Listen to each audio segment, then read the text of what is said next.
Hello, everyone. This is Gifty Annie, your host for the Intentional Beacon podcast. This is a platform where we shine light on the power of intentionality and authenticity in one's professional life or personal lives. What do I mean by that? I mean, this is a place where we give our guests the opportunity to share their unique stories about how they've navigated life challenges, difficult situations as professionals and in their businesses, and with clarity and purpose, to stay true to their mission to become impactful. So thank you, our listeners, for tuning in. And I'm sure you're going to benefit from this extraordinary guest that I have with us today. And it's no other than my own friend, Thomas Antoine-Williams, who is otherwise known as the happiness warrior. But I'm going to give him the opportunity to introduce himself so that he can make you aware how he would like you to be known. So thank you for listening in and tuning in. So Thomas, I'm excited to have you at this time. You've been so good to me, my mentor, and giving me directions, which I appreciate. And I know you are a very, very busy person. So thank you for taking time out of your busy schedule to join me and to support this podcast. I appreciate your time.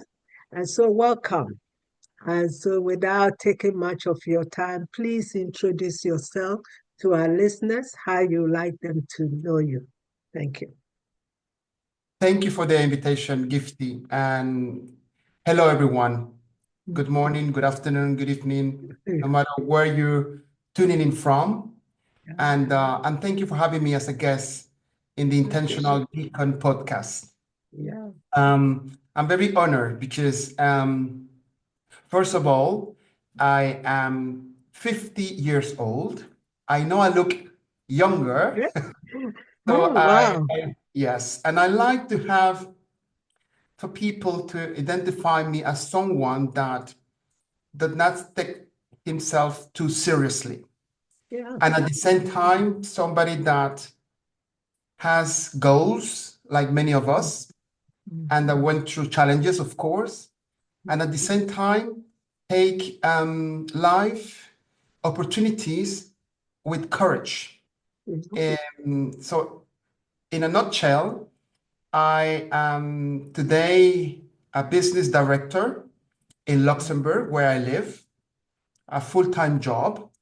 And at the same time, I started my side hustle into public speaking, into coaching as a certified coach, and as well mentor, and of course, training. So there's a lot of things going on after 6 o'clock, where I can start my second life, which my passion, that's why we are here for. And I like to call myself the happiness warrior. Wow. Why is that? I think that when I was approached to become an international speaker, I said, okay, I'm in the leadership atmosphere, management, leadership for almost, actually this year it's going to be 20 years. Wow. When I first started managing people, businesses. And I said to myself, speaking is not what I really like. What I really like is dancing. I'm a Latino. We need a platform for the dancing. Yeah. So for the audience to know a little bit more why I'm calling myself the happiness warrior, there are two reasons for that. The first one, when I started into as I said, on the public professional speaker academy, learning what is the skills, to present and to impact people, and at the same time, vehicle a message. Yeah. I said, well, I really like people to be happy. And I try to drive myself on a day-to-day basis, trying to get the best out of the negative, because of course we have bad situations which we cannot avoid, right? Yeah. It's easier. So in the workplace, I show up as somebody that like to have this good energy, Yeah. but at the same time, I'm very cautious of people not feeling well. Mm. So that's why where a happiness warrior, my concept is embracing the good and the bad equally Yeah. with intention to make it Mm. meaningful. Mm. So talking to one of my professional speaker colleagues, I said, I'd like to Mm. go and speak about happiness and the leadership programs. He said, oh, no, Yeah. no, no, no, no, that's too cheesy, too Mm. fluffy. Mm. And I said, ooh, then I like that because he doesn't like Yes. it. No. I said, I'm gonna go there. But then I Mm. said to myself, maybe he's right. What can I Mm. do for people that find happiness too fluffy, not fitting in the corporate world because we have to go into targets, objective, yeah, empathy, Mm. but happiness is very, very personal. Yeah. And that's why I said, you know what? Let me call me the happiness warrior. Wow. Wow. To be the intention for those that Wow. probably hesitate and to say, you know what? Yeah, I assume that. I Mm. want to embrace that voice Mm. that will say, you know what? Let us have happy people at work. It's possible. Wow. Wow. I love the story behind your inspiration behind your happiness warrior. It is amazing, and you're quite right. Workplace can be very intense.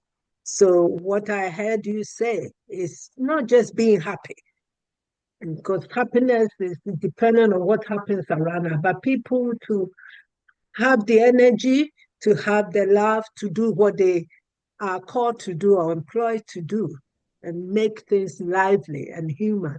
And I just have reflected on your bio, and I think this is a great vision that you have to hold on to that. Thank you for sharing that.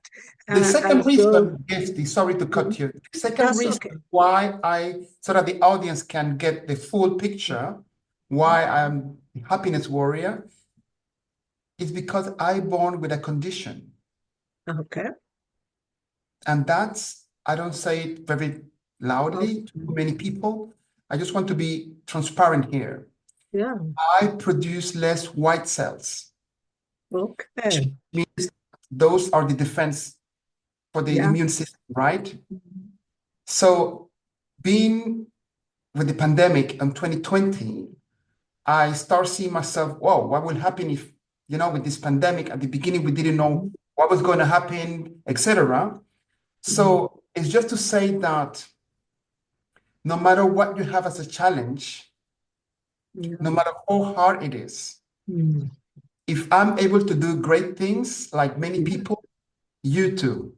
Yeah. You as an employee listening, you as a mother listening, you as a CEO listening, or HR, human resources leader, whoever, no matter what happened Yeah. with your health, Yeah. we are resilient. Yeah. So I'm embracing this happiness warrior in terms of leadership, but as well on Yeah. personal Yeah. health and strength. Wow. Wow, wow, wow. Thank you so much, Thomas, for sharing that intimate information. It brings me back, but you too may not be aware. As a health practitioner, I was trained as a hematologist. Trained Oh, that was my specialty, dealing with people. So the red cells, white cells, and the platelet, all those things. ah, So I connect with what you are saying, but in spite of that, you have stayed true to your mission and not focusing on the challenges to add value to extra value to what you do out of your comfort zones and giving to the a lot of businesses to promote um, thriving environment. I think that is very key. Key. So, I mean, my next area I would like to touch on with your mission. What can you share with our audience some of the key challenges, employers are facing in maintaining or retaining employees in absence of, what you're talking about? It's a very profound question that is, I don't think it has one single answer. No, briefly. And we can tackle that. I see two different scenarios. In one part, we have what we call the big resignation, following especially the 2020 pandemic. People start quitting their jobs, getting more quality of life, getting closer to their families, going to live in suburbs instead of in city and small apartments, Yeah, and trying to get more work-life, what we say, equilibrium, balance. yeah, And on the other side, we have the challenge of now the big stay. What do I mean by the big stay? Meaning employees that, despite they don't feel well in our organization, in a company, they feel forced to stay there just because they need to earn a salary. yeah, It's hard to change. They have mortgage. And of course, it's difficult depending on their age. Of course, some generations can move easily, but others feel trapped. So I think that the big challenge today that, for example, the people I work with, the human resources departments, the leaders, training departments, is to maintain employees which are productive, which are motivated in Wow. spite of all the challenges that they are having, which are enormous. So I think it's a very complex situation where I think that human resources department have a lot of weight to carry on their shoulders to maintain a very good culture where people feel engaged, motivated. It's not easy because we have different generations, we have Yeah. different targets. More and more, we need to produce more, better. Clients are asking for more automatization, more delivery, quality of service, which ask us for a lot of skills as employees, managers, and leaders. Thank you for sharing that. I think there's been a change in the whole world, particularly with the digital world, where many advancing in age are shying away from. And so things have become more complex, as you've indicated. And how does the employee who may not be up to the scratch cope with the changes? And it's very fast. And so it forces one to be isolated sometimes, or you feel you have to give up. But then again, the other side is the personal responsibilities in monetary terms where people have to. So thanks for sharing that. It's a good way to bring our listeners to reflect because the world is changing every minute of the day. And some of us have to work hard to catch up. Oh, thank you so much. But following that on, how can leaders, human resources, and managers incorporate and support employees to be motivated and maintain the happiness that you are advocating for? Yeah, Just some few. I know it's a whole lot of area, but a few things that our listeners can resonate. To start, simplified, let me put yeah. it. That's actually a very important question. And it's Thank actually you. makes me really, really happy to share it Okay. because I know there are different solutions, of course. That's the good news. We have hope. We have hope. We have Yeah. people doing great things today to Mhm. change the environment, to make people Yeah. come back to the office. Yeah. Because we Mm. have to be clear on this.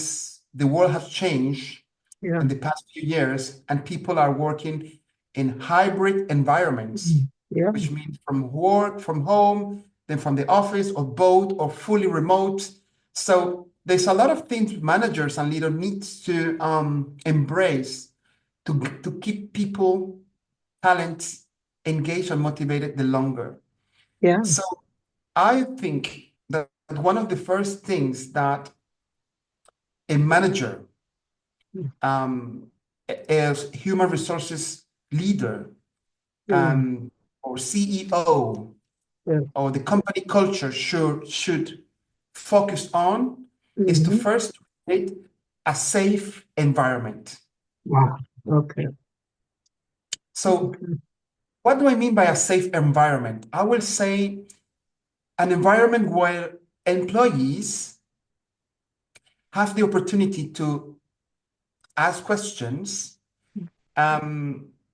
be actually as well in the position to have different opinions, and at the same time, there's no retaliation. There's no Yeah.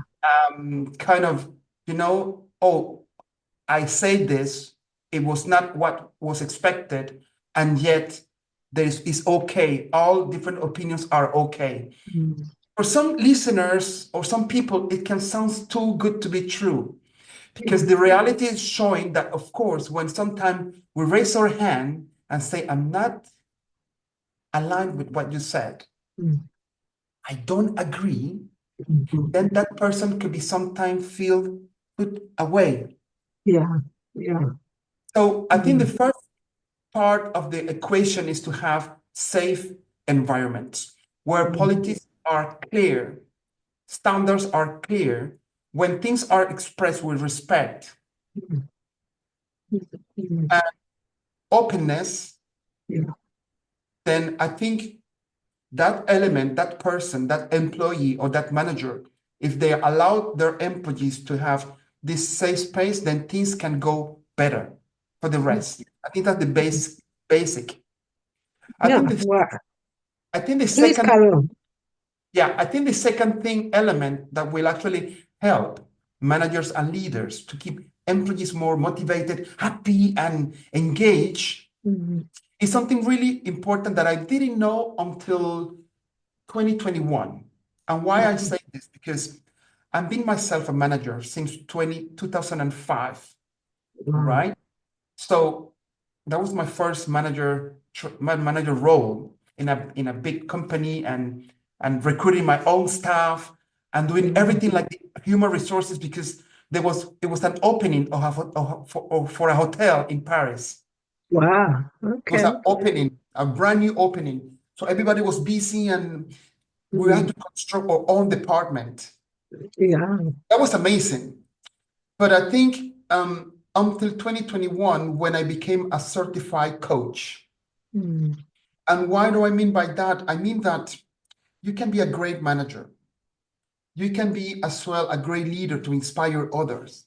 But I Mm. think there is something really important with the technical skill as a coach. Yeah. When managers apply coaching techniques, Yeah.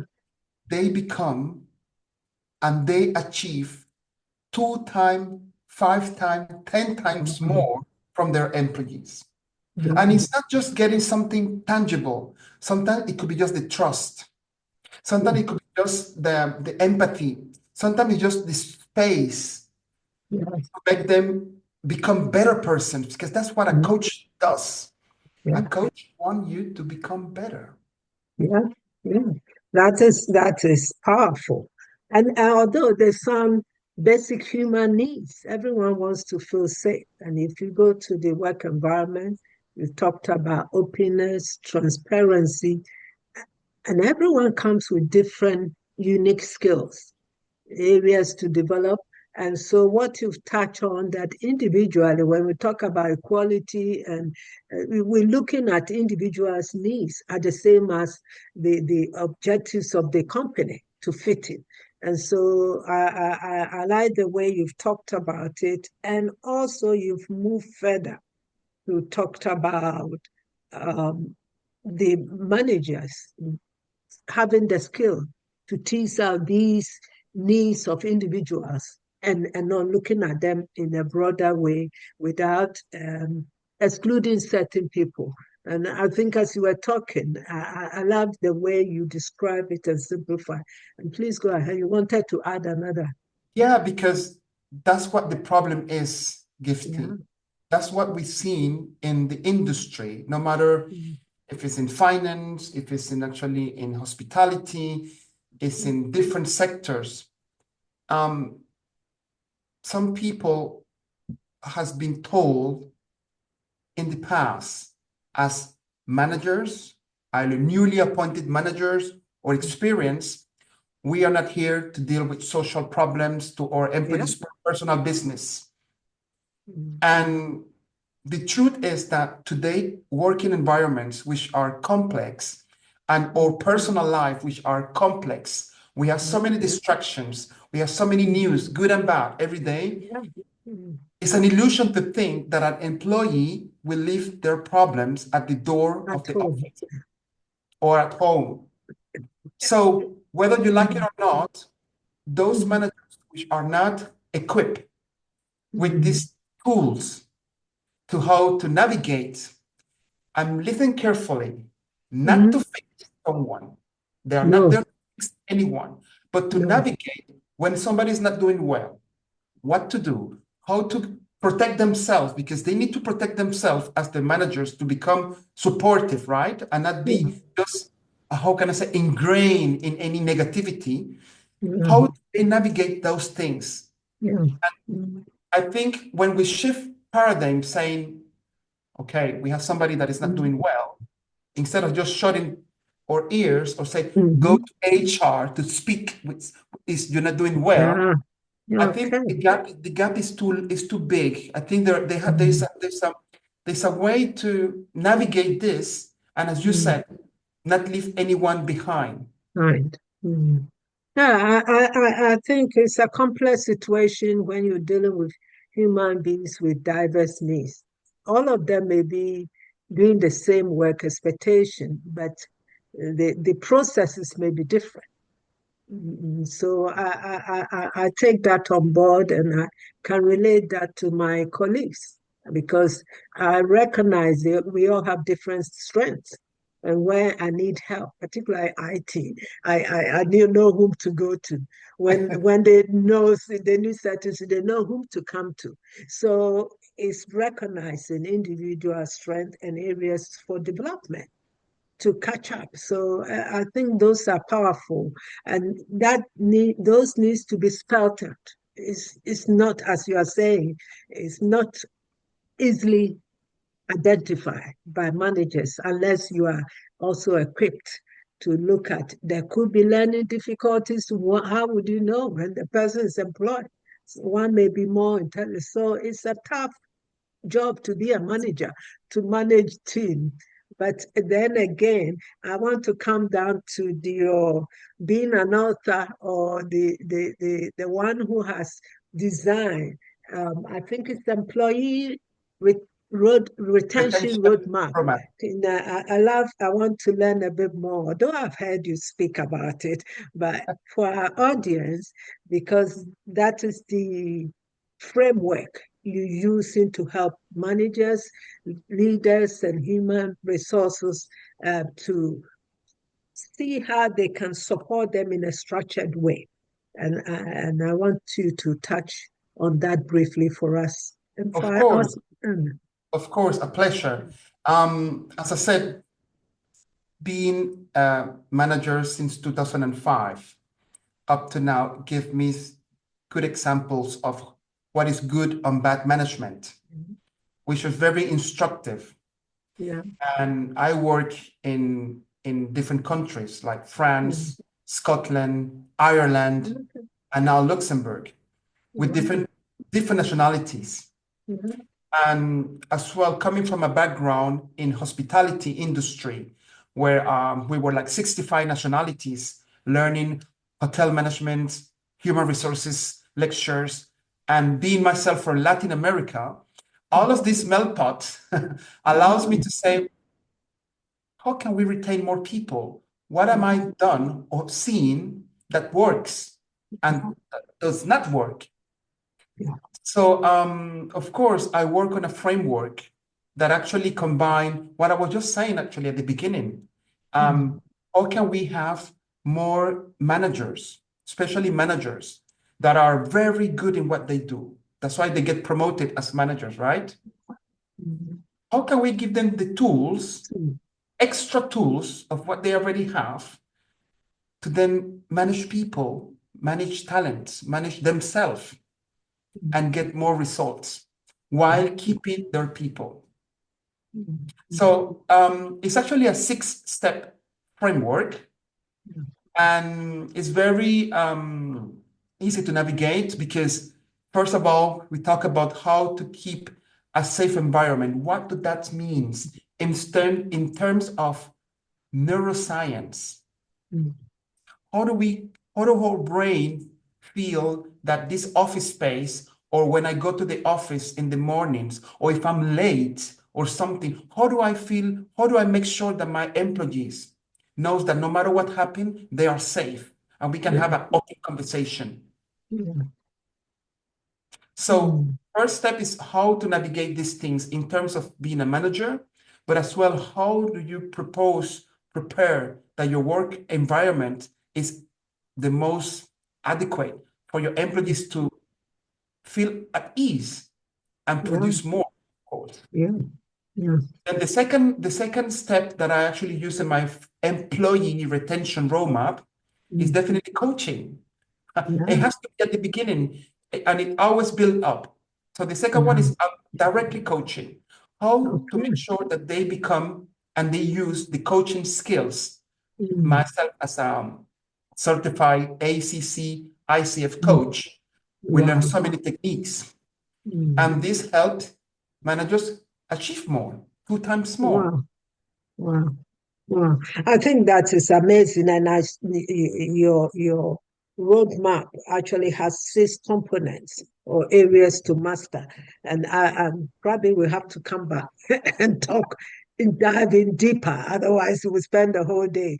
But thank you so much. And if one wants to connect with you in terms of knowing more about this employee retention roadmap and to achieve this happiness warrior within the work environment, thriving environment, becoming more productive and start feeling, I call employees feeling more valued and more innovative and inspired to give their best in all that they do. How can they connect with you? And I'll take the details also and add to this podcast as well. But just in case somebody's listening, and how they can connect with you.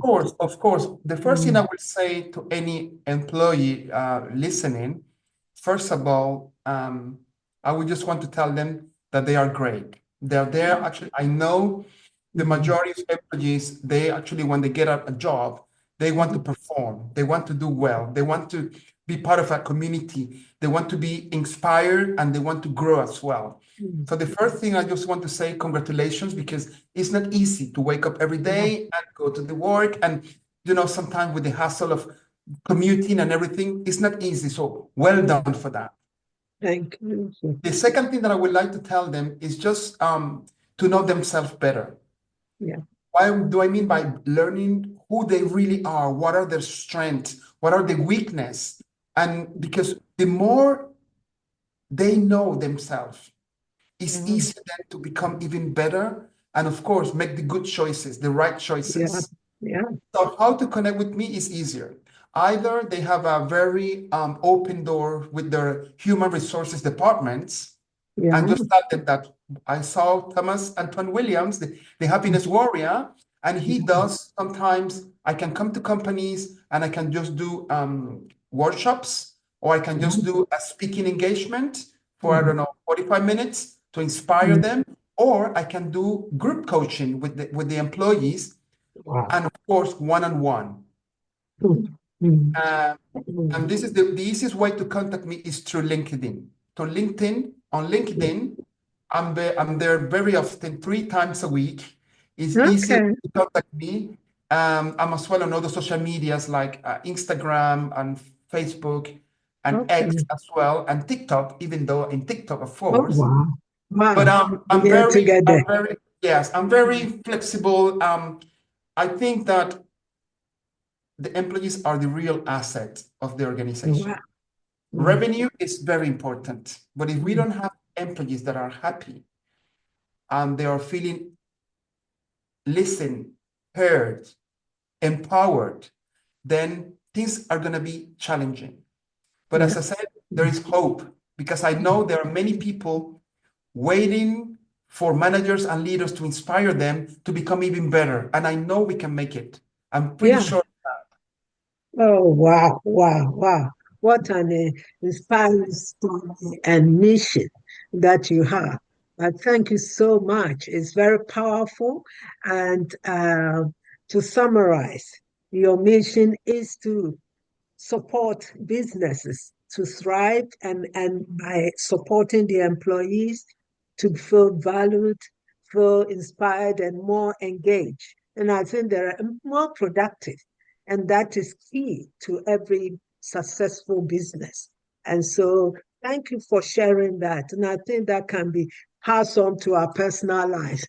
Of course. Yes. And so I really take them on board, and thank you so much. And for our listeners, I know you have had some valuable nuggets of wisdom from our special guest, Thomas Antoine Yes. Williams. And so until we meet next time, keep on shining and try to connect with the details I'll be adding to the podcast after publishing, so that you get the most out of the services is provided is very much needed in every sector. And so I will encourage you to connect with our guests in future to know more about the services, and also to apply it in our own areas of expertise. We all want to stay inspired and valued in everything we do. Thank you so much. So until our next episode, keep on shining and be a beacon and remain inspired and empowered. Thank you. And Thomas, is an honor to have you. Thank you once again for the powerful information you've shared with me and our listeners. And I'm sure there will be many more opportunities like this for us. Thank And you. to every human resources listening, happy employees cost less. Yes, yes. I'll have to add that happy employees cost less. And because, it leads to very flourishing business as well. Thank you so much.